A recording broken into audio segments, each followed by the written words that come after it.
दोस्तों, आज की कहानी एक बेहद दुखद और भयंकर घटना को बयान करती है, जिसमें प्रेम, धोखा और कुकर्ता का मिश्रण है। 16 मार्च 2022 को राजस्थान के अलवर जिले में ततारपुर नामक इलाके से गुजर रहे कुछ लोगों की नजर इंदिरा बस्ती के पास एक प्लास्टिक के बोरे पर पड़ी। उन लोगों को लगा कि शायद इस बोरे में कुछ तो गड़बड़ है, क्योंकि जब उन्होंने उसके पास जाकर देखा तो उसके अंदर से खून रिस रहा था, जिसे देखकर वो लोग बहुत ज्यादा घबरा गए। वैसे तो वो इलाका अक्सर सुनसान रहता था, बहुत कम लोग ही इस इलाके से होकर गुजरते थे, लेकिन इत्तेफाक से 16 मार्च के दिन वहां से कुछ लोग गुजर रहे थे। मामले की गंभीरता को देखते हुए उन राहगीरों में से किसी ने पुलिस स्टेशन में फोन करके बताया कि इंदिरा बस्ती के पास पुलिया के नीचे एक संदिग्ध बोरी पड़ी है, जिसके अंदर से खून बह रहा है। राहगीर की बात सुनकर पुलिस भी चौंक गई और तुरंत ही पुलिस की एक टीम मौके वारदात पर पहुंचती है। इसके बाद पुलिया के नीचे पड़ी उस बोरी को वहां से निकालकर ऊपर लाया जाता है और उसे खोलकर देखा जाता है। लेकिन जैसे ही उस बोरी को खोला गया तो उसके अंदर का दृश्य देखकर पुलिस वालों के भी होश उड़ गए। वहां पर मौजूद लोग भी डर कर पीछे भाग गए, क्योंकि उस बोरे के अंदर एक लड़की की लाश थी। हालांकि शव अभी खराब नहीं हुआ था, उसका चेहरा भी पहचानने लायक था। उसके बाद पुलिस घटनास्थल के आसपास थोड़ी छानबीन करती है, क्योंकि हो सकता था मरने वाली लड़की का कोई आईडी प्रूफ या डॉक्यूमेंट मिल जाए, लेकिन काफी तलाश करने पर भी वहां से कुछ नहीं मिला। इसके बाद पुलिस ने उस शव को हॉस्पिटल भिजवा दिया, लेकिन उसका पोस्टमार्टम नहीं करवाया गया, क्योंकि पहले पुलिस लड़की की पहचान करने के लिए उसके परिजनों का पता लगाने की कोशिश कर रही थी। उस लड़की की उम्र 28 से 30 साल के आसपास रही होगी। इसके बाद पुलिस घटनास्थल यानी जहां से लड़की का शव मिला उस इलाके के आसपास सभी गांव में लड़की की फोटो दिखाकर लोगों से पूछताछ करती है, लेकिन कोई भी लड़की की पहचान नहीं कर पा रहा था। और फिर अगले दिन 17 मार्च को पुलिस ने सभी लोकल अखबारों में उस लड़की की खबर और साथ में एक फोटो भी छपवाया, लेकिन फिर भी उस महिला का कोई रिश्तेदार सामने नहीं आ रहा था। इधर उस महिला के शव को हॉस्पिटल में रखे हुए काफी समय बीत गया था और नियमों के अनुसार शव मिलने के 48 घंटे के अंदर उसका पोस्टमार्टम करवाना जरूरी था। अब ऐसे में पुलिस क्या कर सकती थी, क्योंकि लड़की के घर वाले तो मिल नहीं रहे थे, इसलिए मजबूरन पुलिस को शव का पोस्टमार्टम करवाना पड़ा। ततारपुर पुलिस ने आसपास के सभी पुलिस थानों में संपर्क करके उनसे भी किसी महिला की गुमशुदगी के बारे में पूछा, लेकिन किसी भी पुलिस स्टेशन में 28 से 30 साल की महिला की कोई भी मिसिंग कंप्लेंट नहीं लिखवाई गई थी। इधर पोस्टमार्टम रिपोर्ट भी आ चुकी थी। पोस्टमार्टम की रिपोर्ट से पता चला कि इस महिला की मृत्यु दम घोटने की वजह से हुई है। उसकी गर्दन पर गला दबाए जाने के निशान थे, साथ ही गला घोटने के दौरान उस लड़की ने विरोध भी किया होगा, जिसकी वजह से उसे कुछ चोट भी लगी थी। इन सब चीजों से साफ हो गया था कि यह मामला कत्ल का है। हालांकि पुलिस की कई टीमें इन्वेस्टिगेशन करने में जी जान से लगी हुई थी, लेकिन आसपास के इलाके में उस लड़की को कोई नहीं जानता था और अब पुलिस को भी लगने लगा था कि कहीं ऐसा तो नहीं कि लड़की को किसी दूसरी जगह कत्ल करके उसके शव को यहाँ लाकर फेंक दिया गया हो। पुलिस का मानना था कि अगर वह लोग कहीं बाहर से आए थे तो आसपास के किसी होटल या लॉज में जरूर रुके होंगे, या फिर उन्होंने किसी ढाबे, रेस्टोरेंट वगैरह में खाना खाया होगा। इसलिए पुलिस सबसे पहले इन्हीं जगहों पर जाकर उस लड़की के बारे में पूछताछ करती है, लेकिन पुलिस को हर जगह से निराशा ही हाथ लग रही थी। इसके बाद पुलिस ने सोचा कि वो लोग अगर किसी दूसरे शहर से आए थे तो जरूर किसी कार में आए होंगे। इसलिए अब पुलिस उस लड़की के साथ साथ यह भी पता लगाने की कोशिश कर रही थी कि इस इलाके में किसी ने कोई संदिग्ध कार देखी हो। इसी तरह पूछताछ करते करते पुलिस एक होटल में पहुंचती है। वहां पर मौजूदा गार्ड ने पुलिस को बताया कि 14 मार्च की शाम को उन्होंने एक सफेद रंग की गाड़ी को इस रोड पर बार बार इधर से उधर कई चक्कर लगाते हुए देखा था। वह गाड़ी होटल वालों को संदिग्ध इसलिए लगी थी क्योंकि वह गाड़ी कुछ ही मिनटों में 3-4 बार होटल के सामने से गुजर चुकी थी, जिसकी वजह से होटल के गार्ड की नजर उस कार पर पड़ गई थी। लेकिन जब पुलिस वालों ने उस गाड़ी का नंबर पूछा तो उस व्यक्ति ने कहा कि उसे गाड़ी का नंबर तो याद नहीं है, लेकिन उस गाड़ी का नंबर DL से शुरू होता है, यानी इसका मतलब था कि वह गाड़ी दिल्ली की थी। पुलिस ने उनसे पूछा कि वह गाड़ी कौन से कलर की थी और किस कंपनी की थी, लेकिन होटल वालों को बस उसका कलर ही याद था। उन्होंने बताया कि वह गाड़ी सफेद रंग की थी। इसके अलावा उन्हें गाड़ी के बारे में कोई जानकारी नहीं थी। इसलिए अब पुलिस उस DL नंबर की गाड़ी को ही सुराग मानकर अपनी जांच आगे बढ़ाती है। उसके बाद उस होटल के CCTV फुटेज को चेक किया गया, लेकिन कैमरा बहुत दूर होने के कारण ध्यान से देखने पर भी गाड़ी का नंबर ठीक से दिखाई नहीं दे रहा था, क्योंकि वह गाड़ी राजस्थान में किसी दूसरे स्टेट से आई थी। तो जाहिर सी बात है वह गाड़ी किसी न किसी टोल प्लाजा से तो जरूर गुजरी होगी। इसलिए अब पुलिस टोल प्लाजा का रुख करती है और वहां से CCTV कैमरे को खंगालना शुरू करती है। लेकिन अब दिक्कत यह थी कि उन CCTV कैमरों में तो दिल्ली के नंबर वाली कई सारी गाड़ियां आती और जाती दिखाई दे रही थी, और वो भी सफेद कलर की। अब इतनी सारी गाड़ियों में यह कैसे पता लगाया जाए कि उसमें सस्पेक्ट गाड़ी कौन सी है। इसके बाद पुलिस ने टोल प्लाजा से लेकर इस होटल के रास्ते से गुजरने वाले जितने भी DL नंबर की गाड़ियां थी, उन सभी की एक लिस्ट तैयार की। उस लिस्ट के अनुसार सभी गाड़ियों के एड्रेस और उनके मालिक की भी डिटेल निकलवाई गई, क्योंकि गाड़ियां दिल्ली के कई अलग अलग इलाकों की थी। इसलिए राजस्थान पुलिस ने दिल्ली पुलिस के हेड कांस्टेबल से कांटेक्ट किया और उन्हें सारी बात बताते हुए कहा कि हमें एक महिला का शव मिला है और हमें एक सस्पेंस गाड़ी की तलाश है जो दिल्ली के नंबर की है। राजस्थान पुलिस ने दिल्ली पुलिस को बताया कि उसके पास कई गाड़ियों के मालिक के नाम और एड्रेस भी हैं। एक बार उनसे पूछताछ की जाए कि वह लोग भिवाड़ी में किस वजह से और क्या करने के लिए आए थे। साथ ही राजस्थान पुलिस ने दिल्ली पुलिस को यह भी कहा कि आप यह भी पता लगाने की कोशिश कीजिए कि 14 मार्च के आसपास दिल्ली के किसी पुलिस स्टेशन में किसी लड़की की मिसिंग कंप्लेंट तो नहीं लिखवाई गई है। और जब दिल्ली पुलिस ने अपना डाटाबेस चेक किया तो पता चला कि दिल्ली के ककड़डुमा इलाके से एक लड़की लापता है। उसके परिवार वालों ने 14 मार्च को देर रात आनंद विहार पुलिस स्टेशन में रिपोर्ट दर्ज करवाई थी। इसके बाद दिल्ली पुलिस में लापता हुई लड़की और राजस्थान में मिले लड़की के शव की फोटोज को चेक किया गया तो वह दोनों फोटो मैच कर गई। इधर पुलिस की नजर तुरंत उस गाड़ी की लिस्ट पर भी पड़ी, क्योंकि उस लिस्ट में एक गाड़ी दिल्ली के ककड़डुमा इलाके से रजिस्टर थी और वह गाड़ी एक महिला सुनैना गुप्ता के नाम थी। पुलिस के लिए यह बहुत बड़ा सुराग था, इसलिए बिना देरी किए राजस्थान पुलिस की एक टीम दिल्ली पहुंचती है और जिस थाने में उस लड़की का मामला दर्ज किया गया था, राजस्थान पुलिस उस थाने के पुलिस इंस्पेक्टर से बातचीत करती है। मिसिंग रिपोर्ट के अनुसार उस लड़की का नाम था प्रियंका खत्री, जिसकी उम्र 28 साल थी। वह एक ट्यूशन टीचर थी। प्रियंका 14 मार्च को अपने घर वालों से यह कहकर निकली थी कि वह ATM से पैसे निकलवाने जा रही है। उसने अपनी माँ से कहा था कि वह शाम 4 से 4:30 बजे तक वापस लौट आएगी, लेकिन जब प्रियंका 4 बजे तक वापस घर नहीं लौटी तो उसकी माँ को थोड़ी चिंता हुई। माँ रेखा बहल ने प्रियंका को फोन किया, लेकिन उसका फोन स्विच ऑफ था। इंतजार करते करते शाम के 7:30 बज गए और जब प्रियंका 8 बजे तक भी घर वापस नहीं लौटी तो रेखा ने अपने पति पंकज को इस बात की जानकारी दी, जिसके बाद पंकज और उनके रिश्तेदारों ने मिलकर प्रियंका को ढूंढना शुरू किया, लेकिन प्रियंका खत्री उन्हें कहीं भी नहीं मिली। इसके बाद देर रात को प्रियंका के घर वालों ने नजदीकी पुलिस स्टेशन में जाकर मिसिंग कंप्लेंट लिखवाई। अब राजस्थान पुलिस दिल्ली पुलिस की मदद से लापता प्रियंका के घर पर पहुंचती है। उसके घर वालों से पूछताछ करने पर पता चला कि प्रियंका लोगों के घर जाकर बच्चों को ट्यूशन पढ़ाती थी।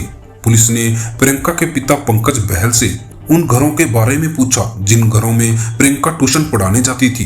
पंकज बहल ने उन सभी घरों के एड्रेस लिखकर दे दिए, लेकिन जब राजस्थान पुलिस ने प्रियंका के घर वालों को यह बताया कि राजस्थान के ततारपुरा थाना क्षेत्र से प्रियंका खत्री का शव बरामद किया गया है, तो प्रियंका की मौत की खबर सुनते ही उनके घर में कोहराम मच गया। प्रियंका की मां रेखा और पिता पंकज बहल का रो रो कर बुरा हाल था। वह लोग उस दिन को याद कर कर रो रहे थे जब आखिरी बार उनकी बेटी घर से निकली थी और फिर कभी वापस नहीं लौटी। प्रियंका खत्री का शव उनके परिवार को सौंप दिया गया था। उसके बाद राजस्थान पुलिस दिल्ली पुलिस की मदद से उन घरों में जाकर पूछताछ करती है जिन घरों में प्रियंका ट्यूशन पढ़ाने जाती थी। उन सब के बयान दर्ज किए जाते हैं। ऐसे ही पूछताछ करते करते पुलिस एक ऐसे घर पर पहुंचती है जिस घर में केवल एक महिला ही थी। उसके पति काम पर गए हुए थे और बच्चे भी स्कूल गए हुए थे। पुलिस ने सबसे पहले उस महिला का नाम पूछा। महिला ने अपना नाम सुनैना गुप्ता बताया। यह नाम सुनते ही पुलिस वालों की आंखें चमक उठी, क्योंकि यह तो वही महिला थी जिसकी कार राजस्थान के ततारपुरा इलाके में पाई गई थी और उस गाड़ी का रजिस्ट्रेशन एड्रेस भी एग्जैक्ट ही इसी घर का था।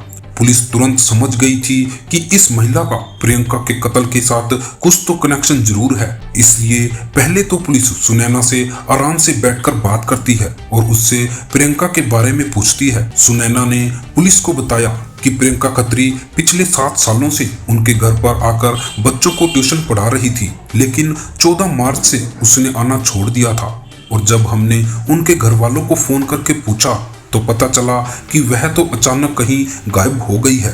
पुलिस ने सुनैना से पूछा कि आपके पति कहाँ हैं, आप उनको बुलाएं, हमने उनसे भी पूछताछ करनी है। सुनैना ने अपने पति कपिल गुप्ता को फोन करके घर बुलाया। कपिल गुप्ता ने भी प्रियंका के बारे में सारी वही बातें बताई जो उनकी पत्नी ने बताई थी। लेकिन जब पुलिस ने सुनैना से पूछा कि 14 मार्च को आपकी कार राजस्थान में क्या करने गई थी, साथ ही पुलिस ने उन्हें वो तस्वीर भी दिखाई जो सीसीटीवी कैमरे से निकाली गई थी। यह सब देखकर सुनैना घबरा गई। उसने कहा कि मैं उस दिन गाड़ी में नहीं थी, बल्कि मैं तो 14 मार्च को अपने घर पर ही थी। इसके बाद पुलिस ने कपिल गुप्ता से उस गाड़ी के बारे में पूछा तो कपिल गुप्ता जवाब देते हुए घबराने लगा। बोलते हुए उसकी जुबान लड़खड़ा रही थी, जिसे देखकर पुलिस समझ गई थी कि कुछ तो गड़बड़ जरूर है। पुलिस को लगने लगा था कि यह दोनों पति पत्नी कुछ छिपा रहे हैं, लेकिन जब उन दोनों से थोड़ी कड़ाई से पूछताछ की गई तो कपिल और सुनैना जल्द ही टूट गए। और जब उनसे पूछा गया कि उन्होंने प्रियंका का कत्ल क्यों किया है, एक ट्यूशन टीचर से आखिर कौन सी दुश्मनी थी जिसकी वजह से उन दोनों पति पत्नी ने मिलकर उसका कत्ल कर दिया था। दरअसल दिल्ली के ककड़डुम्मा इलाके में रहने वाले 39 साल का कपिल गुप्ता एक बिजनेसमैन था। उसका कपड़ों का बिजनेस था। 48 साल की सुनैना उसकी पत्नी थी। उसके 2 बच्चे भी थे। उनके घर से थोड़ी ही दूरी पर प्रियंका खत्री भी अपने परिवार के साथ रहती थी। प्रियंका 20 साल की उम्र से ही सुनैना और कपिल के बच्चों को ट्यूशन पढ़ाने लगी थी, लेकिन ट्यूशन पढ़ाने के दौरान ही धीरे धीरे कपिल और प्रियंका में बातचीत शुरू हो गई। जिस समय प्रियंका बच्चों को ट्यूशन पढ़ाने के लिए कपिल गुप्ता के घर आती थी, उस समय अक्सर सुनैना किसी काम से बाहर रहती थी। कपिल ने बताया, बच्चों को ट्यूशन पढ़ाते हुए प्रियंका को 2 साल भी नहीं हुए थे। प्रियंका और उसके बीच संबंध बनने शुरू हो गए। हालांकि कपिल प्रियंका से 10 साल बड़ा था, वह शादीशुदा था और उसके 2 बच्चे भी थे। लेकिन अजीब बात यह थी कि उन दोनों के रिश्ते की भनक न तो प्रियंका के घर वालों को लगी और न ही सुनैना को लगी थी। जैसे जैसे समय बीत रहा था वैसे ही उन दोनों का प्यार भी प्रतिदिन बढ़ता ही जा रहा था। वह दोनों अब घूमने के लिए बाहर भी जाने लगे थे, क्योंकि कपिल एक बिजनेसमैन था तो उसे रुपए पैसे की कोई कमी नहीं थी। वह ज्यादातर बाहर ही रहता था, इसलिए घर आने जाने का उसका कोई टाइम फिक्स नहीं था, जिस कारण कभी सुनैना ने भी उस पर शक नहीं किया। कपिल ने बताया कि सुनैना को शक न हो इसलिए प्रियंका उसके बेटे को राखी भी बांधती थी। कपिल अपनी लाइफ में सेट हो चुका था। इधर समय के साथ साथ प्रियंका की उम्र बढ़ती जा रही थी। उसके घर वाले भी शादी करना चाहते थे, लेकिन प्रियंका अपने कैरियर का बहाना बनाकर शादी की बात को टाल देती थी।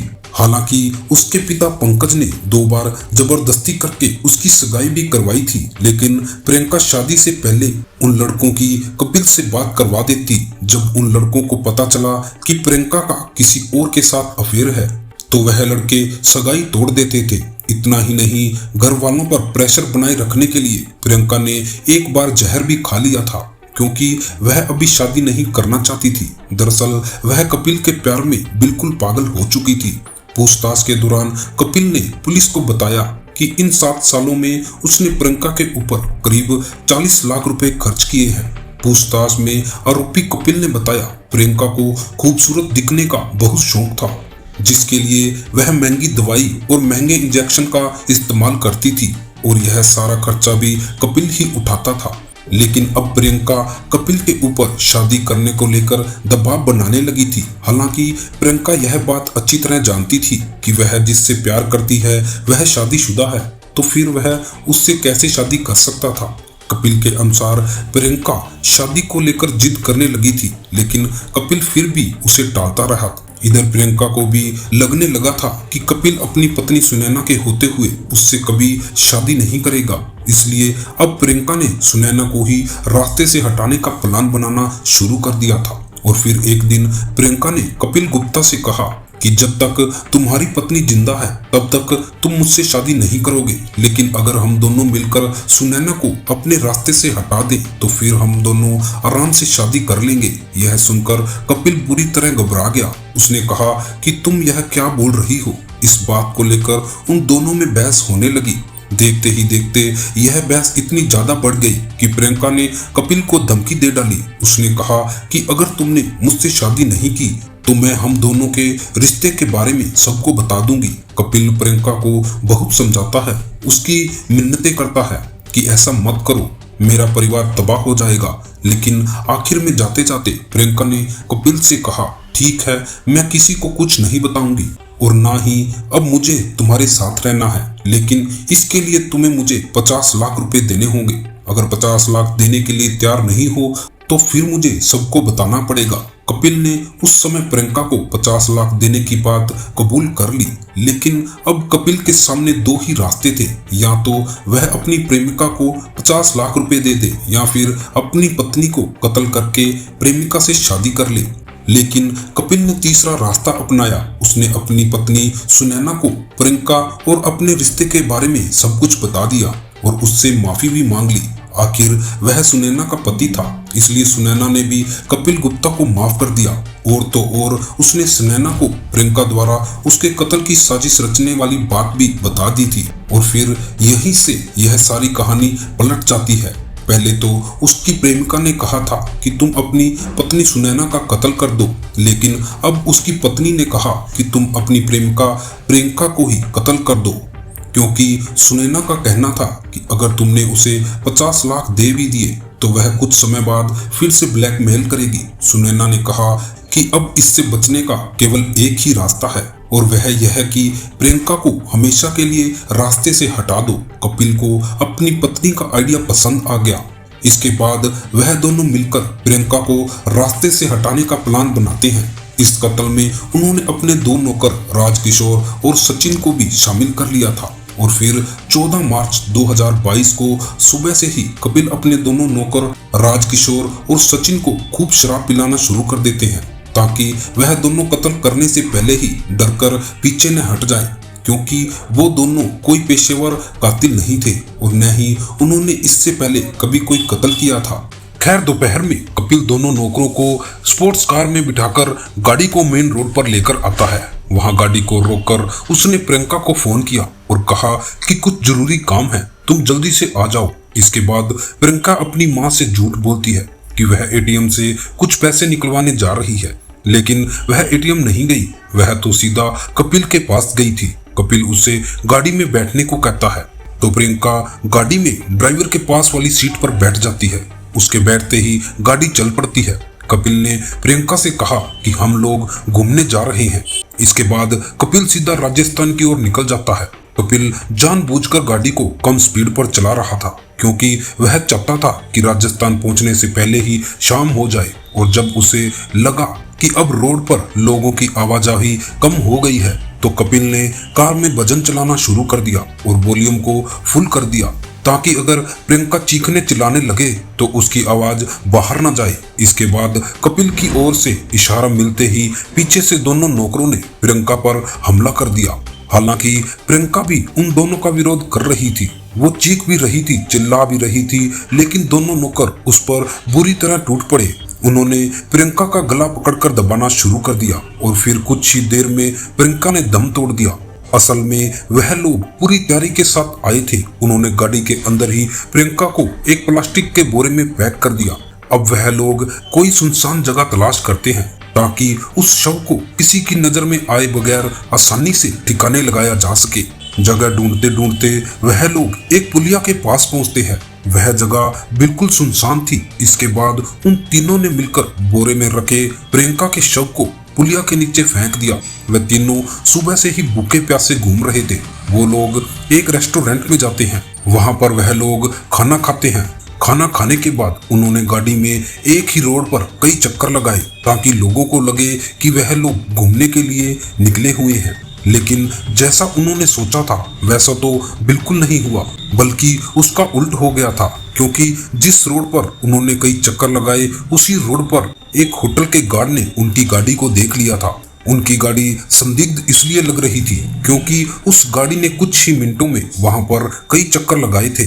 अगर उन लोगों ने ऐसा नहीं किया होता तो शायद उस आदमी की नजर उनकी गाड़ी पर ना पड़ती। पुलिस का भी यही कहना था कि यहीं से उन्हें पहला सुराग मिला था, नहीं तो इस मामले को सोल्व करने में पुलिस को जाने कितने दिन तक किसी सुराग या सबूत के लिए इधर उधर भटकना पड़ता। इसके बाद पुलिस ने सुनैना गुप्ता, कपिल गुप्ता, राजकिशोर और सचिन को अरेस्ट कर लिया था। सुनैना और कपिल के दिए गए बयान और सबूतों के आधार पर पुलिस ने चार्जशीट तैयार करके उन सभी को कोर्ट में पेश किया, जहां उन्हें जेल भेज दिया गया। फिलहाल इस केस के बारे में बात करें तो अभी आरोपियों के खिलाफ कानूनी कार्रवाई चल रही है। सुनैना और कपिल के 2 बच्चे अपने दादा दादी के पास हैं, यानी अब वह दोनों बच्चे माता पिता के बगैर ही रहेंगे, क्योंकि अब उनके माता पिता की जिंदगी तो शायद जेल में ही गुजरेगी। दोस्तों, इस घटना को सुनाने का उद्देश्य किसी का दिल दुखाना नहीं है, किसी को परेशान करना नहीं है, बल्कि आपको जागरूक करना है, आपको सचेत करना है। दोस्तों, इस पूरी घटना के बारे में आपकी क्या राय है कमेंट बॉक्स में जरूर बताएं। और अगर आपको वीडियो अच्छी लगी तो वीडियो को लाइक कीजिए, शेयर भी कीजिए। अगर आपने हमारे चैनल को सब्सक्राइब नहीं किया है तो हमारे चैनल को सब्सक्राइब भी जरूर कर लीजिए।